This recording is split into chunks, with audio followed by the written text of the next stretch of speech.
नमस्कार मित्रांनो, राज्यातील 60 वर्ष व त्यावरील ज्येष्ठ नागरिकांसाठी आनंदाची बातमी. महाराष्ट्र शासनाने मुख्यमंत्री तीर्थदर्शन योजना सुरू केली आहे. या योजनेअंतर्गत पात्र ज्येष्ठ नागरिकांना महाराष्ट्र तसेच भारतातील प्रमुख तीर्थक्षेत्रांचे मोफत दर्शन करता येणार आहे. अनेक ज्येष्ठांचे तीर्थयात्रेची इच्छा आर्थिक कारणामुळे अपूर्ण राहते. हीच गरज ओळखून शासनाने हा नवा निर्णय घेतला आहे. या योजनेत प्रति व्यक्ती 30,000 रुपये प्रवास, भोजन आणि निवास खर्चाचा समावेश आहे. मात्र एका तीर्थक्षेत्रासाठी एकदाच लाभ मिळेल.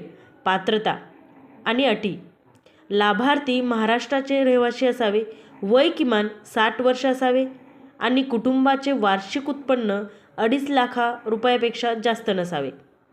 अधिक माहितीसाठी संबंधित विभागाशी संपर्क साधा आणि ही माहिती आपल्या घरातील ज्येष्ठापर्यंत नक्की पोहोचवा. धन्यवाद. अशाच सरकारी योजनेचे अपडेट्ससाठी आमच्या चॅनलला सबस्क्राईब करा, व्हिडिओला लाईक करा आणि शेअर करा. धन्यवाद.